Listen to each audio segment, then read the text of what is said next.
Prepare to experience the strongest radio allowable by law. Secrets will be revealed. Myths dispelled.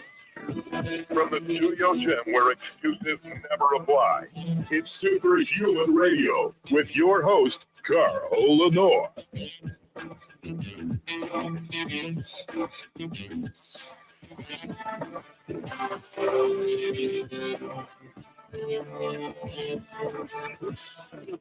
Hey, welcome back to another episode of Superhuman Radio.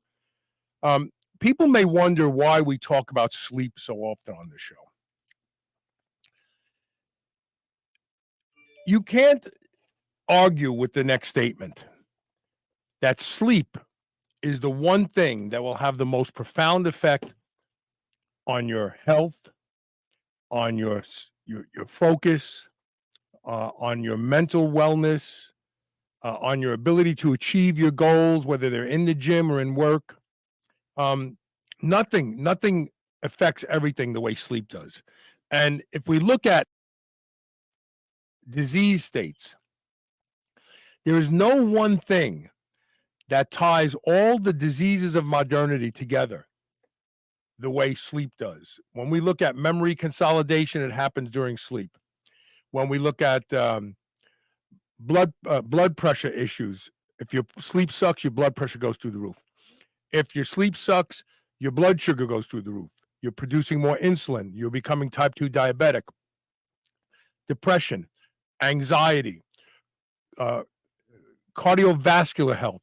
It all ties back to sleep. No other thing ties all of these components together like sleep does.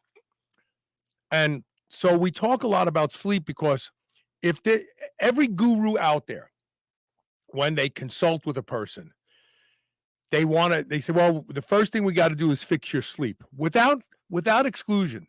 The first thing gut problems. Well, the first thing we got to do is fix your sleep. And most people don't understand how important fixing your sleep is. People think sleep is optional. We can prove that by we have third shifts at companies like FedEx. They don't think sleep is important. They figure, well, we have to run a third shift in order to meet our goals. People's health is of no consideration. So nothing affects us the way sleep does. Nothing. And I can tell you, and we're gonna have a different angle on today. We're going to talk about how to improve your sleep, but I'm going to talk about a metric to truly tell if your sleep is working for you. We're going to be joined by Wade Lightheart in just a moment. He is my sleep guru. Before we do that, we have to thank our title sponsor, Legendary Foods, makers of the tasty pastry, 1 gram of sugar, 5 net carbs, 20 grams of high-quality protein, 3 amazing flavors, wild berry, chocolate, and cinnamon, and also the tasty pastry, which is the Pop-Tart upgraded. Again, 5 grams of impact carbs, 20 grams of protein, less than 1 gram of sugar, also amazing flavors. Go to shrnetwork.biz/legendary. Use the code SHR10 to save 10% off and let them know that you heard about them here on Superhuman Radio. Now, without any further delay, how you doing, Wade? Fantastic. Feel great and great to be here as always, Carl. We always have a lot of fun. We get to chat. Did I overstate what I said about sleep being tied to just about, if not every single disease of modernity today, that sleep plays a role and is a component of fixing those diseases? Well, let me give you 2 specific examples that would support that. Everybody watches those movies with the Navy SEALs and the qualifications for the elite of the elite. And what is the #1 factor in Hell Week? Sleep deprivation. They're doing extreme things in sleep deprivation to see how tolerant people can be under the most extreme conditions. And the sleep deprivation is the deciding mark for the resilience of that individual. So the most elite military group there is, they're using sleep deprivation as the factor that will fail people out of the program, because they know that that's the most comprehensive thing that's going to impact life and death situations that those people are in. Interesting. Then let's go to sports.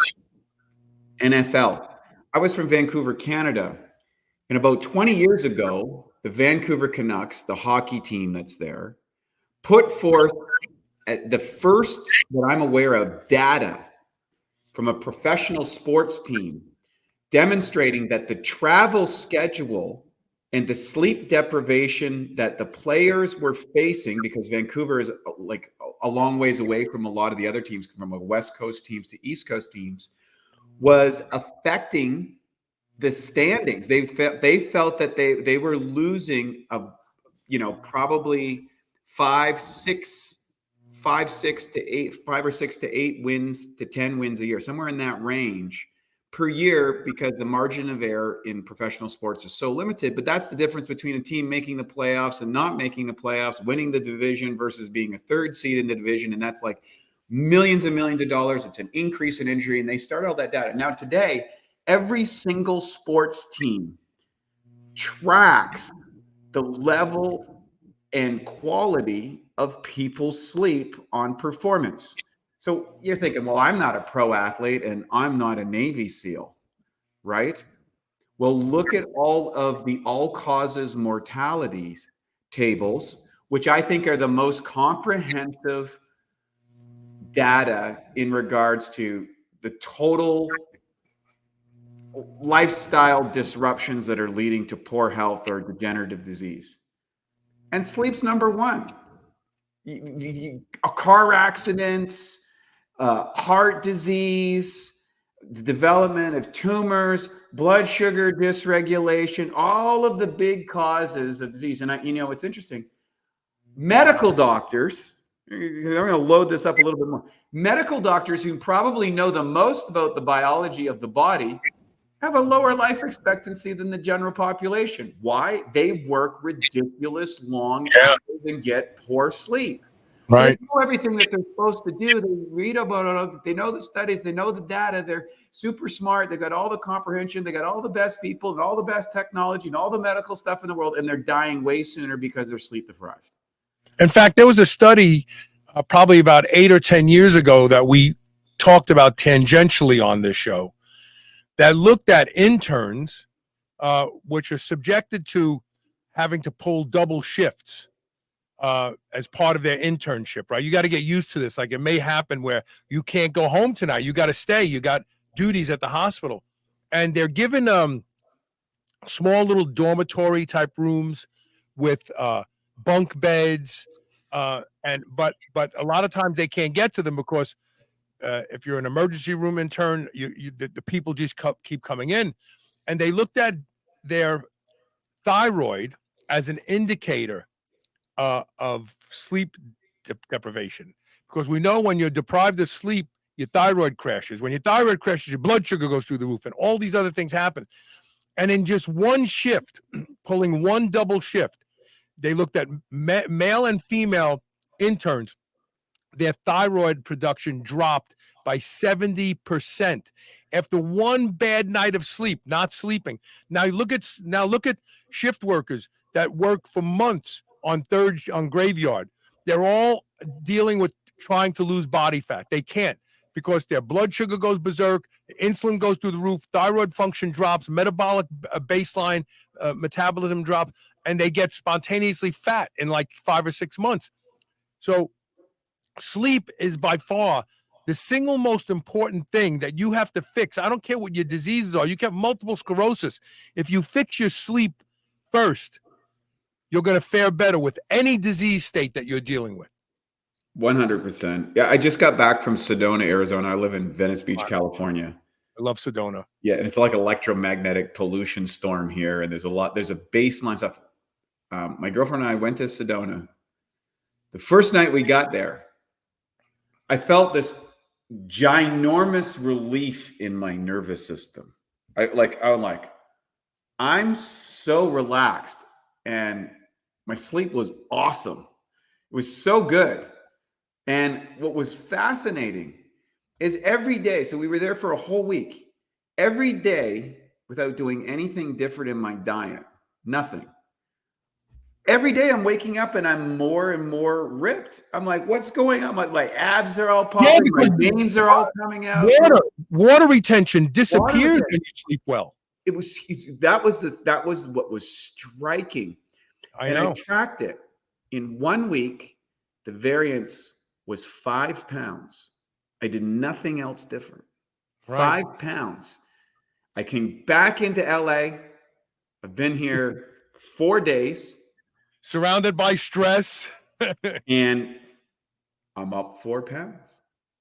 It's not fat. It's just water retention because my body's under stress. And I want everybody to pay attention because we're going to be talking about things that are counterintuitive and even counter to all the sleep gurus out there today. Watch. This is going to be interesting.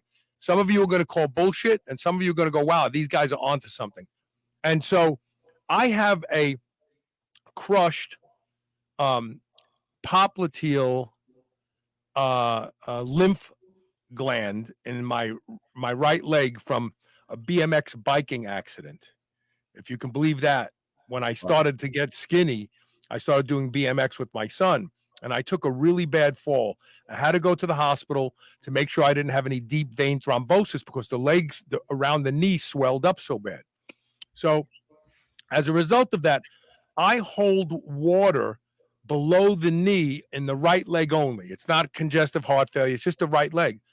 When my sleep sucks, I wake up in the morning and the ankle is puffy.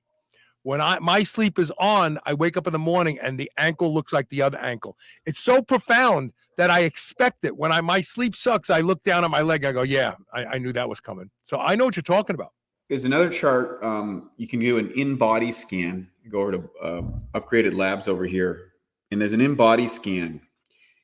And it's going to relate to this injury stuff. So when my sleep is really good, the phase angle of my cells, in other words, how plump my cells is, goes up significantly. And I have a pretty good score anyways, but my sleep will make a difference by about 10% on the phase angle of my cell. Now, what is the phase angle related to? It's basically how much pressure you're able to maintain inside the cell. So the cell rigidity so that it functions properly. And when you have an injury, imagine your tissues are like a geodesic dome at the substructure, and that dome crashes, and then you can't push the dome back out, and that puts pressure on your blood supply, oxygen supply, your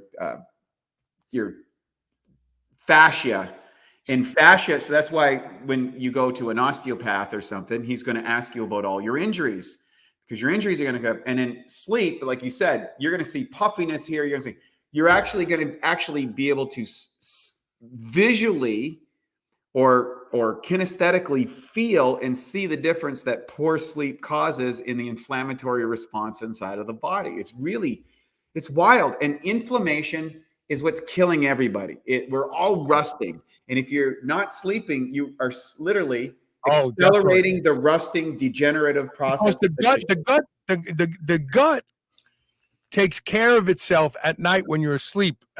Rob Wolf put it perfectly one day. We were at a conference together, and he said, when you sleep is when the gut prunes everything in there, gets rid of the bad bugs and the weeds, helps the good bugs to proliferate.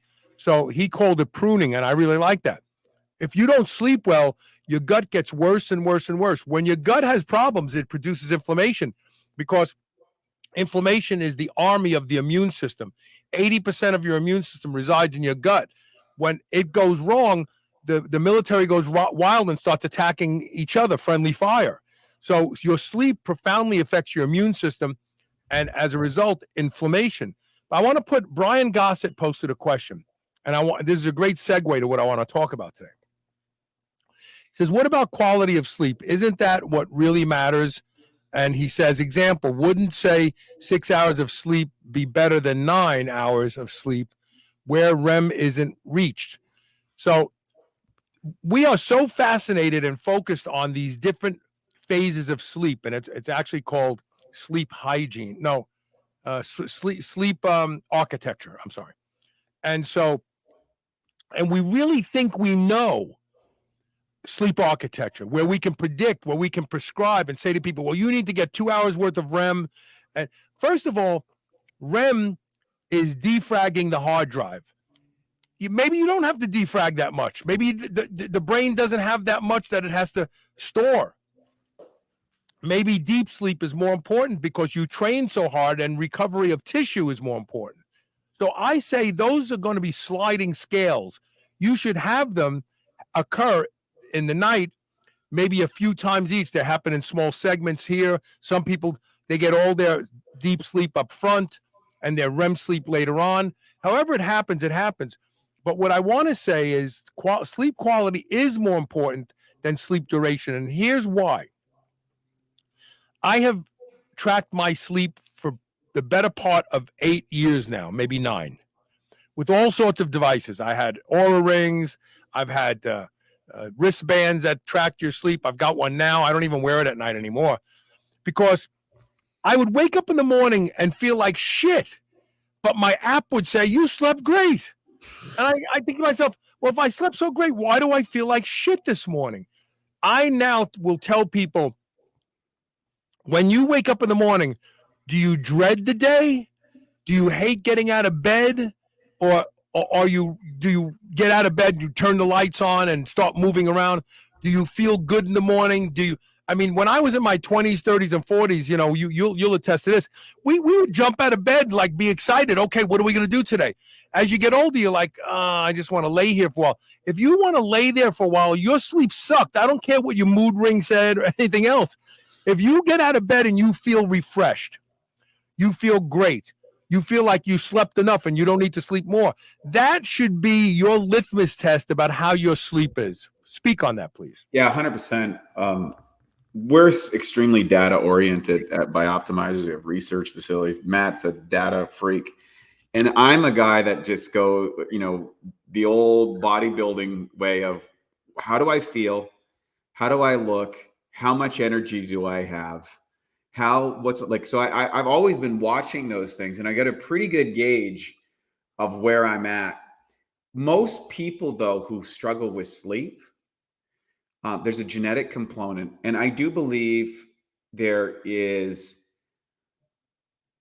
don't actually value it enough. In other words, they don't pay attention to it enough because maybe they've suffered from this their whole life, and that's their baseline normal. Baseline normal is like, yeah, I'm an insomniac, or I wake up a lot of times, or I need a giant coffee or stimulant in the morning of some sort to get the gears going. No one's ever suffered from a coffee deficiency for their health. Like, you can go to the RDA. It doesn't say you need 3 cups of coffee every day in order to stay awake at your life. People, and don't get me wrong, I love caffeine, and caffeine is as Andrew Tate would say, it's a miracle drug that allowed you to compete more. But we had a couple of breakthroughs that's happened in human evolution in the last few hundred years. And that is electricity, light bulbs, Artificial light, and stimulants. I would add to that the electromagnetic and RF soup that we live in. But that's right. Yes. So these factors have created the modern world of hyperproductivity.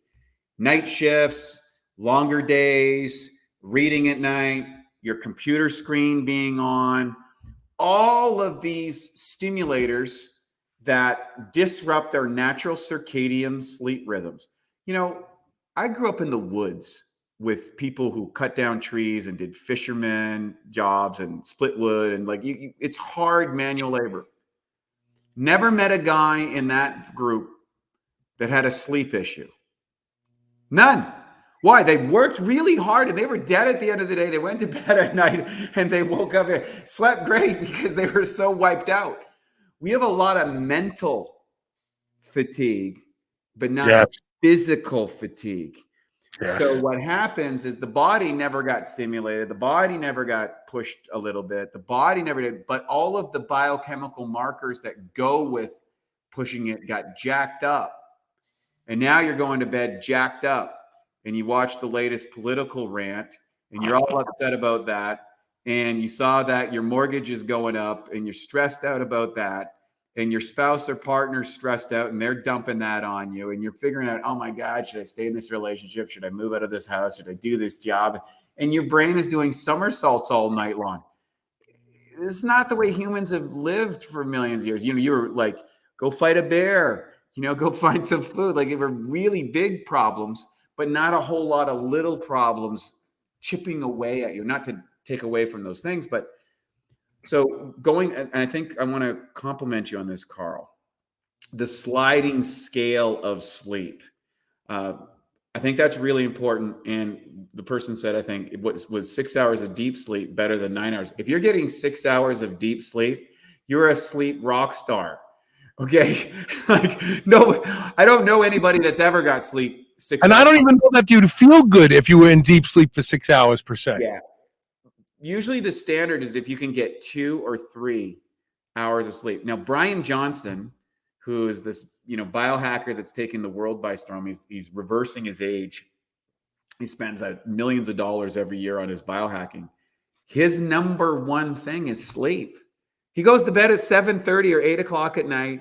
He doesn't eat anything for 3 or 4 hours before. He's got this whole ritual. Like, he says it's the number one super hack.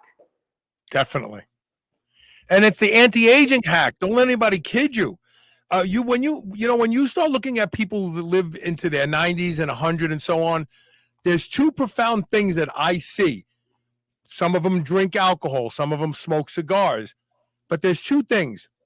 They have a regimented day. They do the same things at the same time every single day, and they sleep great. They always say, "Oh yeah," if you ask them, "How's your sleep?" "Oh, I sleep good. I've always slept good." But the regimentation part leads to the good sleep. You know, if they have lunch at 12 o'clock every day with a beer, they have lunch every day at 12 o'clock for decades with a beer. George Burns used to smoke 2 or 3 cigars a day. He did that every single day. He had a martini for lunch every single day. I had the privilege of meeting him when I lived in Las Vegas, and he was witty and clear-headed to the end of his life. He also slept great. So these are more important than, you know, everybody wants pixie dust. Everybody wants the magic bullet, but it always comes back to lifestyle, and sleep is a lifestyle. Brian, I want to answer this question real quick and get past it. DISP must be taken in the morning. DISP is not produced at night before bed. It's produced in the morning from sunlight. So it's a synchronizing peptide. People who take it at night, whether it's an hour before bed, right before bed, 2 hours, some people say it destroyed their sleep and they gave up with it. I've said this on the show, and I've had people email me and say, "Oh my God, it worked." Take it in the morning and get some sun in your eyes when you're taking it to double down on it. It has to be produced in the morning. That's it. That's another thing a lot of the sleep gurus are advocating.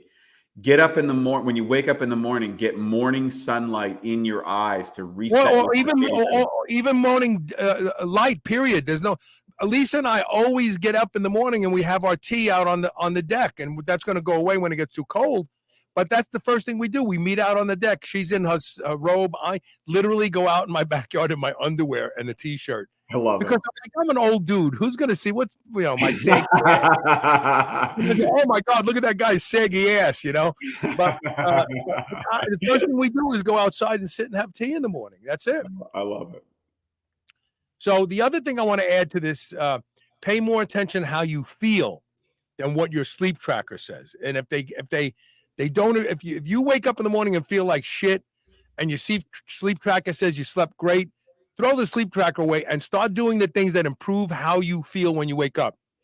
And the other thing is, if you want to talk about sleep quality, all of the pharma drugs, I don't care whether they're benzodiazepines or whether they are hypnotics, like most people take Ambien and stuff like that. A lot of people who take Ambien develop insulin resistance. But wait a minute, they're sleeping for 8 hours. How can they develop? Because they're not going through the normal rhythm. That's right. Of sleep. A good sleep track will show you, and you feel up. You wake up in the morning and go, "Oh my God, I feel great." You'll see these high. It's about 1.5 hours. You cycle. You'll come very, very close to waking up, then you go back down.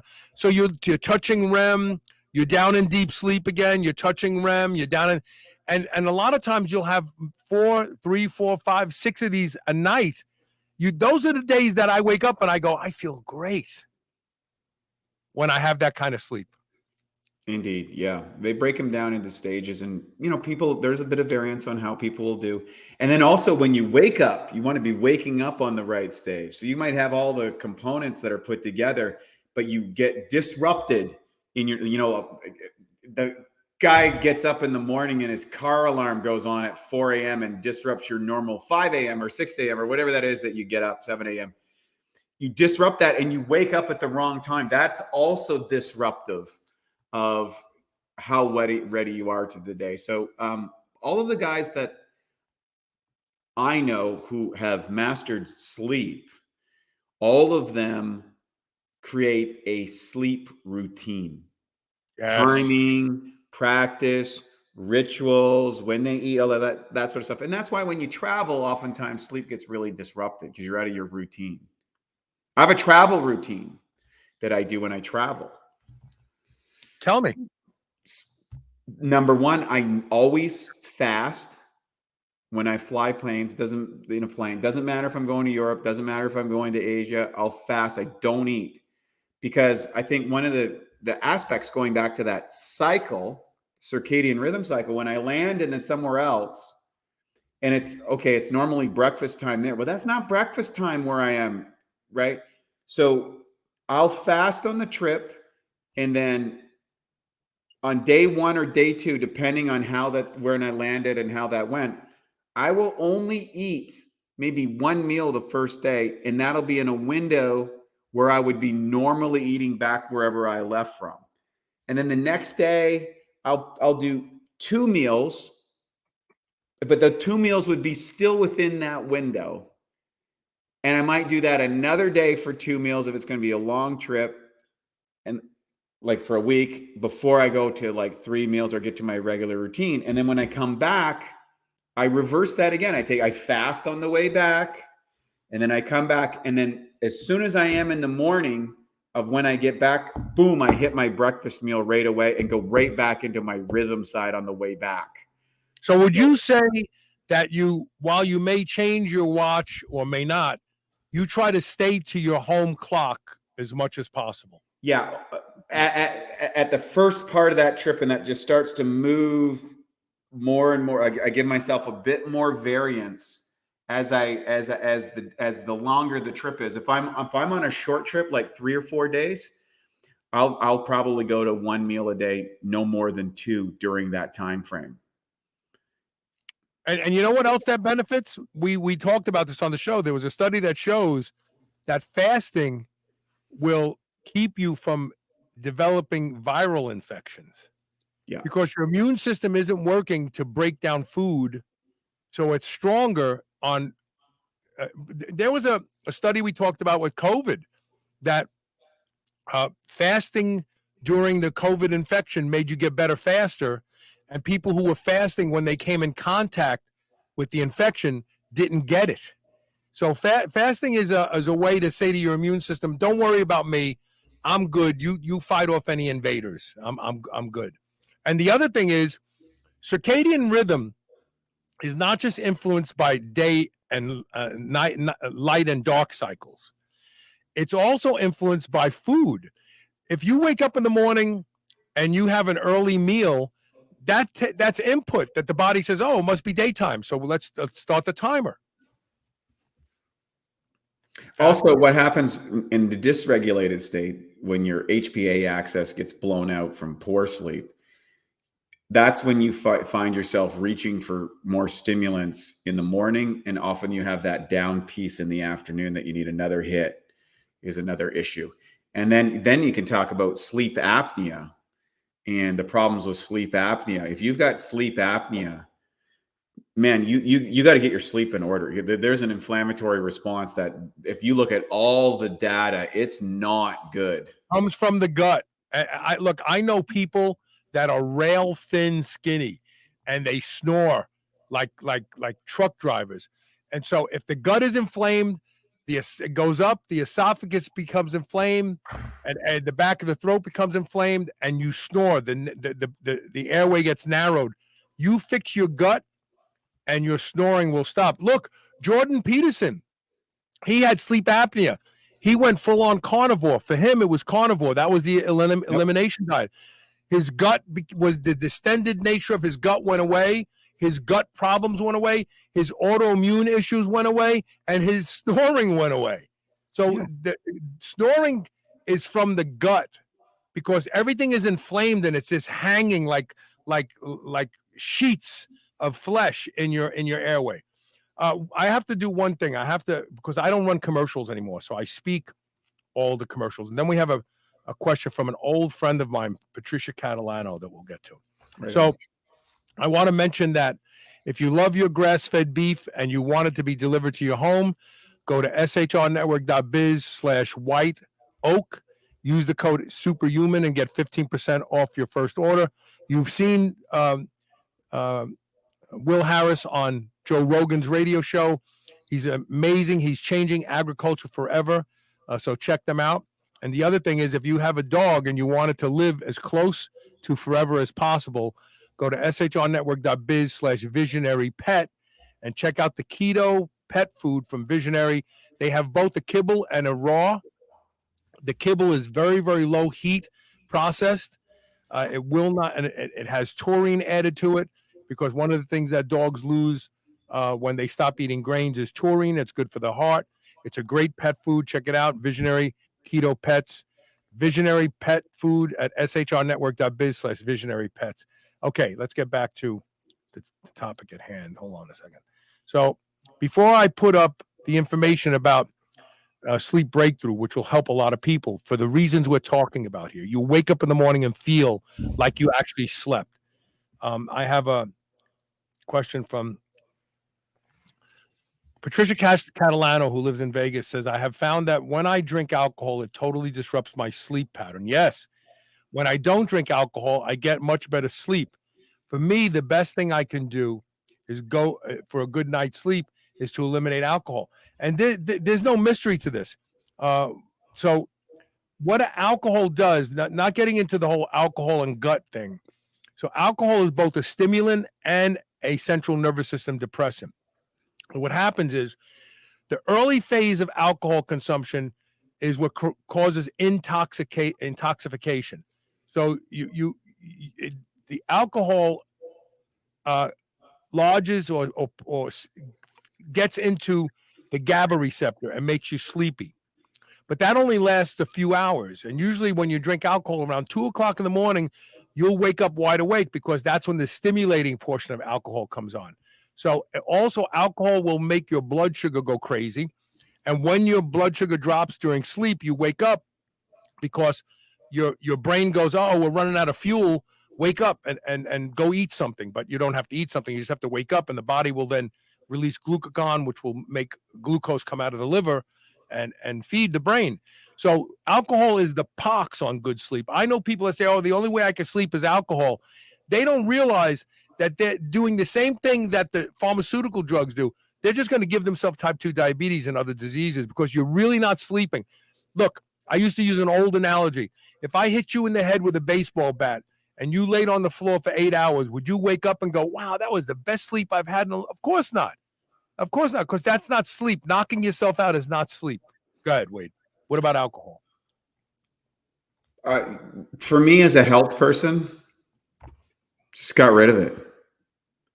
I just, if you go through a logical, realistic profile on alcohol, it makes zero sense on any level. I know people feel good on it and kind of like the euphoria for whatever time that it creates, or maybe it helps inhibit social components.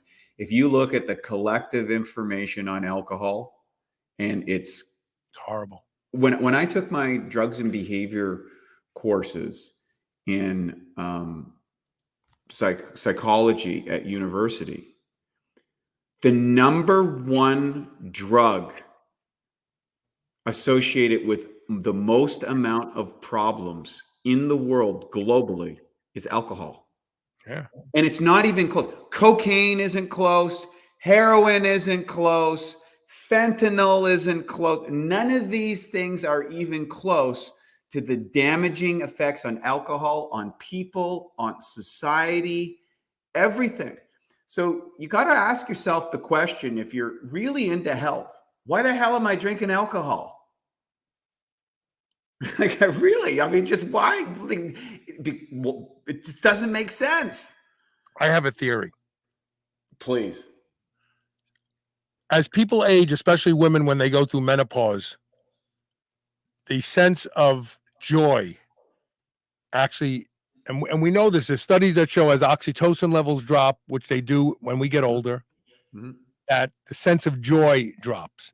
Women will say they don't feel like they have their sparkle anymore. And we turn to alcohol because feeling like crap for no reason at all is scary, like something's wrong with me. But if you have a drink, you go, oh, I feel like crap because I had a drink. I feel good now. It's almost like fulfilling the reason you feel the way you do. But the problem with it is it just makes you feel worse and worse and worse because the alcohol erodes your health. And the reason you don't feel good anymore about your life is because of health issues that you need to look at. So basically what you're doing by drinking alcohol is the smoke detector's going off and you're just taking the battery out instead of going and finding what's burning. I remember in my mid-30s, I did an evaluation. I was doing a life evaluation. I was writing this out and I was like, okay, let's look at all the things that I did in my life on a decision-making tree. And what was the quality of those decisions? And what was I under the influence of? And I'm not against the use of pharmaceuticals. I'm not against the use of recreational drugs. I'm not against the use of psychedelics, all that sort of stuff. I believe it's the human experience. Have at it, go at it, try to be responsible. But when I did an evaluation that about 80% of the poor decisions that I had made in life were under the influence of alcohol. Tell me about I'm like, this doesn't make any sense. I like to have beers with my friends or do cocktails. I was a bartender. I mix drinks. I love mixing. But now today I have a little cocktail bar right here in my studio, and I make up all of these different cocktails of nootropics, and I make different types of herbal stimulants and drinks and stuff. I have a volcano machine where we're doing organic tobacco infused. So it's an air molecule with herbs and essential oils. And people come from all over the place because we create this social situation. If people want to smoke this bag, it's not going to have the damaging effects that smoking a cigarette or a cigar will have. If they want to have a drink, I make a cocktail that gives them a little buzz of something. It doesn't screw them up. So there are possibilities out there. And what's interesting right now, like I was at the Health Expo here in Anaheim this year. I could not believe the alcohol alternatives. Yes, out there now. It's market. Yes, and they've got some great wines. Cava wines here that you would like a person that's into wines will drink one of these things and go, I can't believe how good this is. Yeah, there's more alcohol-free beers out there. So Patricia knows me since I was 14 years old, and we both happened to move to Las Vegas around the same time. Wow. So she was actually witness when I made a lot of my drunken, stupid that she probably could tell some stories if I let her get on the air. But you're right. For me, I still have a drink every now and then, but the next day I pay for it for 2 days. And it's gotten to the point where I have to really have a real reason, like some sort of festivity, my son's birthday or something like that, where I'm going to have a drink because it's outweighed outweighed its usefulness. I don't have the use for it. I have my goals are to get up in the morning and train, be as strong as I can. I can tell you right now, alcohol as well as THC wrecks your strength. Big It time. wrecks. Big So- time. So what does she say? She has a delicious IPA partake. I don't know what the partake part. Maybe she meant party. Maybe it's IPAs are like craft beers, right? I think IPAs are craft beers. I'm not sure. Explain it, Patty. Anyway, I want to talk about a way to help people sleep. And Patty, this is for you. So one of the things you can do is kind of coax your sleep to be better.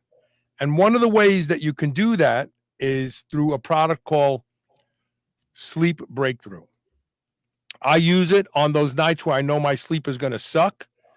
If I've had coffee in the daytime, usually when I have coffee or a large amount of caffeine, I use it for that reason because I need something to counterbalance.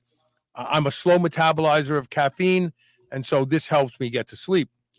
But let's talk about Sleep Breakthrough for a second. Let's list what's in Sleep Breakthrough and what each of them does to help people be coaxed into a good night's sleep. You bet. So we start with magnesium bisglycinate. So everybody knows bioptimizers from magnesium now, and we have the best magnesium product out there. But bisglycinate is a lot of research, particularly around seniors, have been involved with magnesium bisglycinate and its ability to improve sleep. A lot of people, as they get older, they just don't have a great melatonin cycle. And bisglycinate is very helpful inside of that.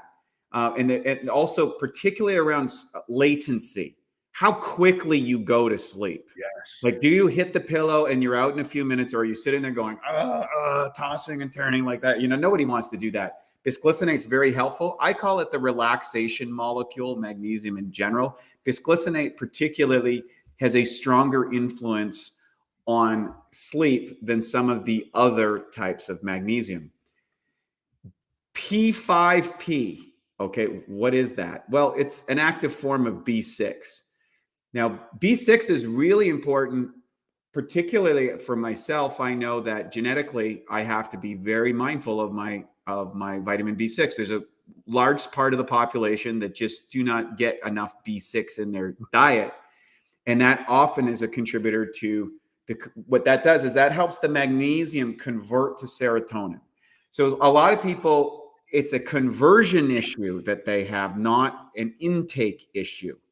And for me, I've been very conscientious of my vitamins and minerals. When I get into the genetic side of things, I said, oh, well, these particular elements I don't metabolize very well. And then I can focus on supplementation. Virtually everyone that has sleep problems usually have a B6 issue as well, which is interesting. Potassium gluconate. Okay, why are we putting potassium? So this guy, his name's Dr. Ravi Alada, and he's from Northwestern University. And he looked at the circadian clock's mechanism. It's like a light switch. And that switch is controlled by two different minerals. And what's interesting is at night, a high potassium channel activates and that quiets down the neurons. That racing brain that keeps people up, that's what brings that down. And it creates a balance between sodium and potassium. And here's the thing. The reason we found out about that is Matt, my business partner, is a guy that struggled with sleep. His dad struggled with sleep. It's a genetic condition. And he was on a ketogenic diet. And the ketogenic diet was throwing off his potassium level. Mm-hmm. And so he'd get these imbalances of potassium, and you want potassium to sodium as about 3 to 1. And most people can consume 3 to 5 grams of sodium a day and only 2 to 3 grams of potassium. And on a ketogenic diet, oftentimes it's even more accelerated. So a lot of people will go on a ketogenic diet. They like the cognitive performance. They like the body fat reduction. They like that they don't need to eat as much. Maybe they don't respond to carbs really well. But oftentimes they'll take a hit on their sleep. And that's related to that potassium balance. So you need to be mindful of your potassium. So we've added that into the formula. It also helps you so you don't wake up and go to the bathroom. That's another issue. So we mix it up in a drink and you take a little bit, but you don't have the pee response. As you get older, you have to get up half a dozen times, a lot of people to pee. What's interesting is you start using this product and people say, hey, you know what? I wasn't waking up to go pee anymore. And it's related to the potassium. Calcium citrate. It's another one. Now that's the REM part of sleep. So we have the REM, the defragging part, and we have the deep sleep, which is the regenerative part. And the European Neurology Journal, I guess it is, that found that calcium levels are elevated in the deep sleep cycles. So that's really interesting. So latency is magnesium, and that conversion of B6 will get you into the deeper sleep. Then the REM stage, you're going to deal with calcium. So that's probably where, grandma came up with the idea you need milk before bed, right? And for people who aren't getting enough, that was probably effective at that time. Right. So usually these old wives' tales have two common elements. One, it was addressing an issue for a certain subset of the population. And because they didn't know about genetics, what they used to say is, oh, yeah, that runs in their family. Runs in their family. You go to talk to my grandma, she says, hey, yeah, oh, yeah, it runs in their family. Right. Right. Zinc. Man, my life is very different if I'm on zinc or on zinc. Explain that. Well, for me, zinc it's good for melatonin, also assists with magnesium. But as a guy, my sexual desire is directly correlated with my zinc intake. I can do everything right. If I don't take zinc, I don't have that much desire. I take zinc and I need a little bit more than most people. Most people do fine on 20 micrograms a day. I like to do 30 with copper. I like to do it. So we have zinc orotate inside of that. And how zinc affects free testosterone levels. Okay. And as we get older, what happens is a lot of that deficiency goes down, and older guys just don't have that same. We usually wake up in the morning and we have high testosterone levels, whatever. We don't get that nice peak. It's like the sunshine, the light, the testosterone goes up. You go out and seize the day. And if we get older, I'm retired. Should I get out of bed? I don't feel like it. I don't, all that sort of stuff. All of that's related to free testosterone. And so free testosterone, again, you could be taking testosterone supplementation or whatever, but if you're not freeing up that testosterone, that's a big deal. Zinc, and there's going to be a big subset of the population that's going to respond to zinc. So that's big. And then we've got GABA. So what's GABA? GABA is the molecule of chill. I used to get into GABA drinking these rare Chinese teas.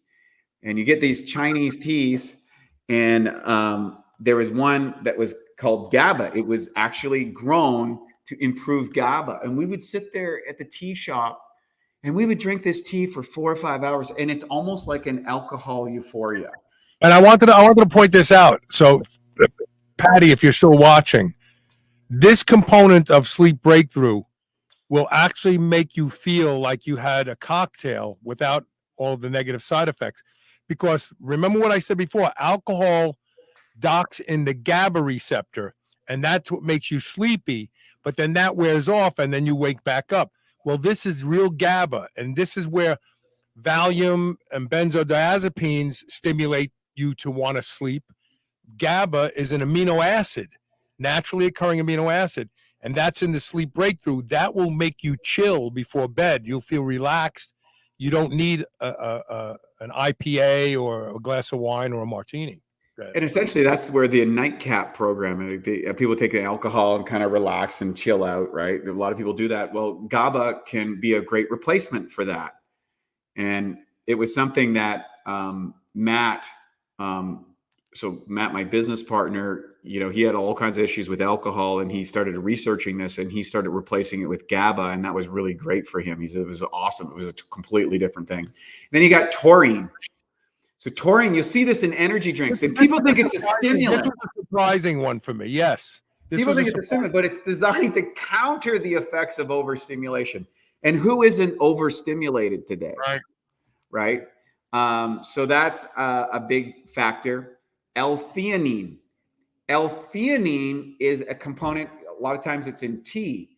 So theanine increases alpha brain waves. In fact, we do brain training where we're working different brainwave states. And if you add L-theanine before you do the alpha training, your alpha brain waves go up. Okay, and alpha is where you kind of feel calm and you get in a more heart place. It creates relaxation, but it doesn't promote drowsiness. It puts you in a relaxed state, and that's what allows you to feel when you wake up refreshed. So the difference between coffee and tea is theanine. And now you're seeing these theanine creams. A lot of coffee drinkers are adding theanine, creamers and stuff like that. Just drink tea. What you really want is a cup of tea. That's of course it's always the challenge of biohackers. We just want to hack everything. And then you got glycine. So glycine helps lower your core body temperature. Glycine is to performance what beta blockers are to what do they call that? Stage fright. Glycine will make you chill. It makes you relax. It literally also works like putting the brakes on. Like people who have trouble speaking in front of groups, they take 3 grams of glycine, throw it in the cheek of their mouth, and just let it dissolve. And they feel like they took a beta blocker. There's like no nervousness, no anxiety. Good. I'm sorry. Yeah, it's really powerful. And glycine, again, that 3 grams is a great dosage for most people. And we've added that into the formulation. And we worked on this formula. We did a lot of testing to do this. We had sleep trackers. We had head devices, and people were like, we had a really commitment to it. And why we put it in a powder, put it in a really tasty powder, is because most people will be in the sweet spot of 2 to 3 little scoops. I've seen some people that are on the one scale, they only need 1 scoop, right? My girlfriend likes 2 scoops. I like 3 scoops. And I have some friends that like 4. But you can just, you alternate.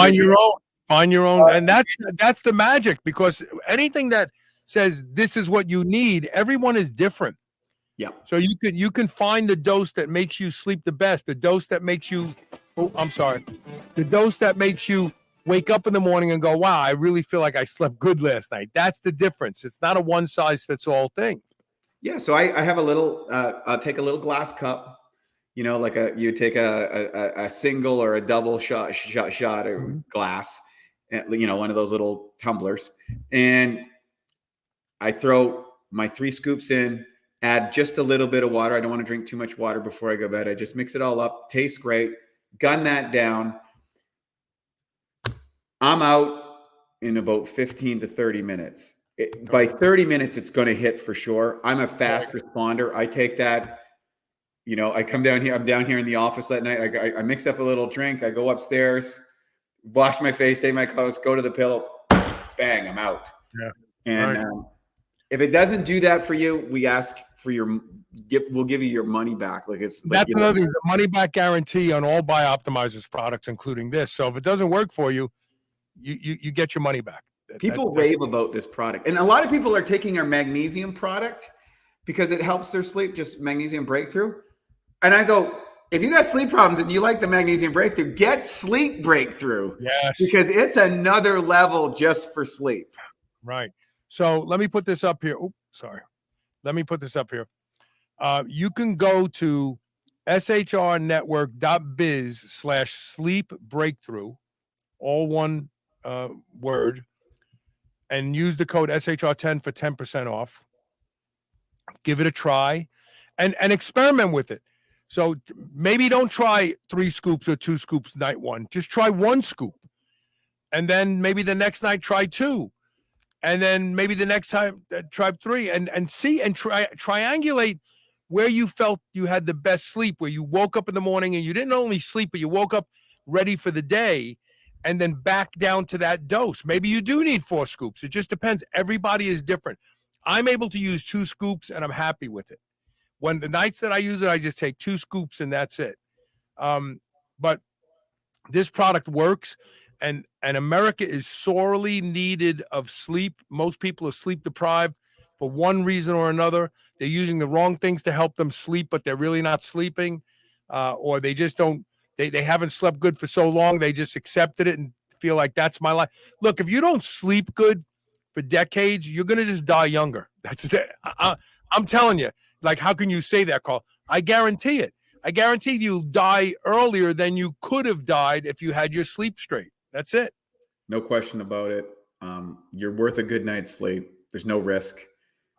Tastes great, easy to use. It's scalable for each person, and I think you'll be impressed. So, Patricia, yeah, I'm glad you're going to give it a shot. Please let us know how that goes. Oh, I'll hear about it as soon as she tries it. Trust me. That's great. Yeah, I'd love to see that. I could either say, "Carl, you suck," or "Carl, this is great." Watch one or the other. She's an old friend. I mean, I've known her. She's like a sister. I've known her for so long. I'm embarrassed to say how old I am now. But anyway, this is a good product. Give it a try. Fix your sleep. No matter what you do, if this doesn't work for you, the mission isn't over. You have to find what works for you. Blue blocking glasses, noise reduction, drop the temperature in your bedroom down to 69, 68, 67. You got to get this right. If you may not solve any of your other issues, but if you solve your sleep, your life will be better, period. Yep. End of story. Wade, thank you so much for being here. Thank you for continuing to be a sponsor. You know, we only have 2 sponsors now. It's you and Ron Penna over at Legendary. We had too many commercials before. People used to be pissed off at us. So we've shed a lot of sponsors. Well, thanks. It's always a pleasure to be on here. You're a legend in the industry. You're the most informed guy I know in the area, and are just grateful to be here. And it's always fun to, add to our friendship and share these things with the world. I know. Thank you, brother. Thank you so much. We'll talk soon. I'm gonna let him go, and I have 2 more sponsor spots that I have to read. So let me do this. The next one is Sheath underwear for men. Sheath underwear have 2 separate compartments for the twig and berries to keep you feeling like you don't have underwear on at all. They're a great product, outstanding product. shrnetwork.biz/sheath, SHEATH, and use the code superhuman, and you get 20% off. And then the last one, this has changed my sleep also. I sleep with a grounding pillow. Nothing like it. It's changed the quality of my sleep. It's amazing. The science behind it is legit. Go to shrnetwork.biz/wellness-solutions or wellness-solutions. Use the code SHR for 5% off. They're not cheap, but they work. The science behind sleeping grounded is real science. Okay, so that's it for today. Thank you for being here. We have a great show tomorrow. Tomorrow, Christian Boving is coming on. If you've never heard of or never met Christian Boving, you are in for an amazing show.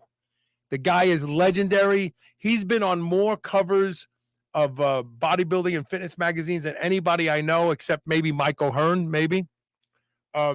He's also the guy in the documentary Bigger, Stronger, Faster by Chris Bell, who let out a secret about the industry, the fitness industry, that when they do the before and after pictures, they do them the opposite. The person is ripped, and they take that picture and they say that's the after, but it was really the before. And then they get fat as they can in the course of a month or 2, and then they take that picture. And that got him He lost a multi-million-dollar contract for being honest and telling people that. He's coming on tomorrow. He's got some crazy, wild stories. It's going to be a gas hanging out with him, so I hope you can make it. That's Friday's show tomorrow. All right, thank you so much for being here. Don't forget, share the show. You never know who you're going to help by sharing a show, and we'll see you soon with more Superhuman Radio.